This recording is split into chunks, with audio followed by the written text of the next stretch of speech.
გამარჯობა, ეს არის გადაცემა გვერდიდან და მე ვარ დავით კალანდია.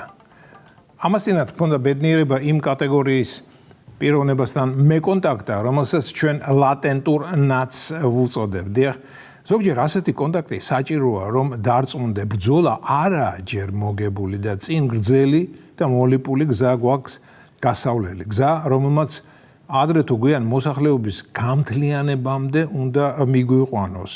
ახლა აფხაზეთსა და სამაჩაბლოს არ გულისხმობ, მე ჩვენი არაოკუპირებული ტერიტორიის მოსახლეობის ერთიანობას ვგულისხმობ. თუმცა როგორ უნდა მოხდეს ეს, არ ვიცი.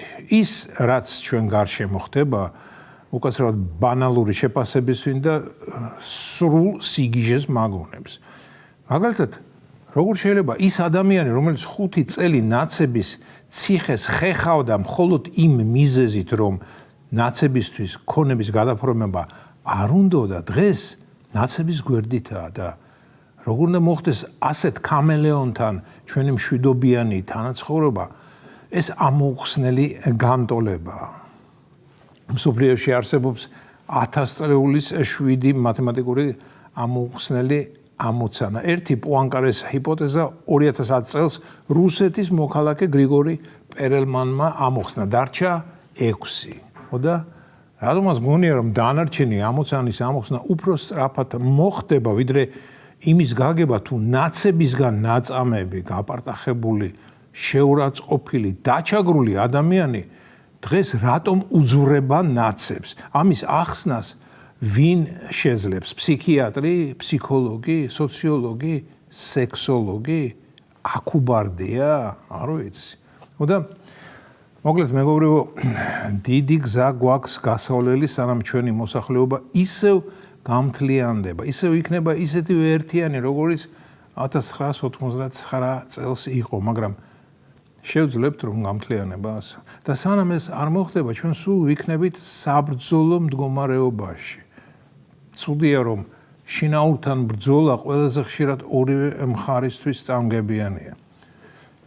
იმას ვამბობდი, რომ ერთ-ერთ ლატენტურ ნაცთან მქონდა კონტაქტი, აი ისეთი ნაცია ნაცობას ხმამაღლად რომ არ აღიარებს, ეს ირცხვილება, მაგრამ მთელი საღამო ის გველაპარაკებოდა ოცნების არადემოკრატიულობაზე, რუსების გავლენაზე, ძალადობაზე, თანაც ძალიან გაიძვერულად აკეთებდა ამას. იჯდა წრუპავდა პროსეკოს და უცებ პროვოკაციულ ფრაზას გვესროდა.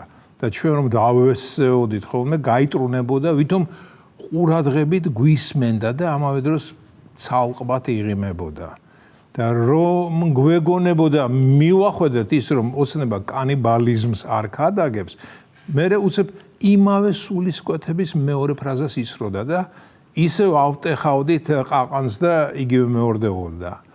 ასე სიყვარულში გავატარეთ მთელი საღამო.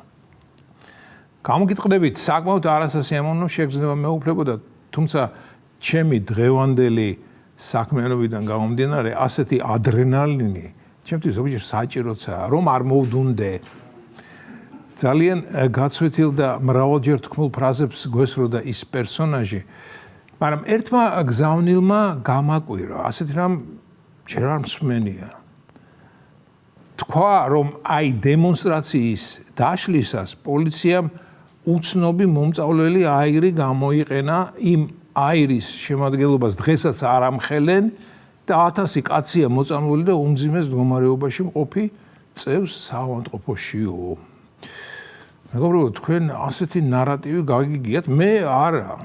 1000 კაცის გასაიდუმლოებული აირით მოწამლა არ გამიგია. ხომ წარმოგიდგენიათ, ეს მართლა რომ მომხდარიყო, დღეს ჩემი და ჩემნაირების ბუნღა აღარ იქნებოდა ამ ქვეყანაზე. ბრიუსელი გაგვთელავდა და სწორსაც იზამდა.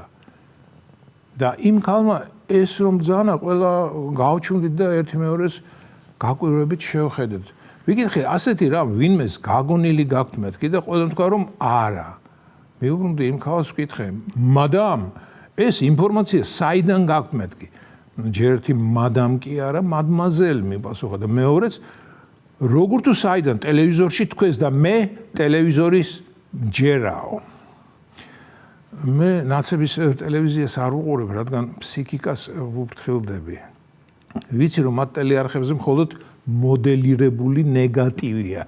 ერთმა მითხრა პერიოდულად იმ ტელეარხებს უყურებ და სრულიად სხვა მოცემულობაა იქ მართლა მრავალ 100,000-იანი მიტინგები მოიდინება უწყვეტ რეჟიმში. იქ საქართველოს ჭაობში იძირება, იქ მთელი მოსახლეობა მშიერია და ეკლესია კი გამძღარია. იქ დიდი ხანია რუსეთის გუბერნია ვარ და ქართული გვარების გადარუსულებაზეა ლაპარაკიო. მოკლედ, იქ ნაცური სიმართლეაო და სამწუხაროდ იმ ფსევდო სიმართლეში ჩვენი მოსახლეობის გარკვეული ნაწილი ცხოვრობს.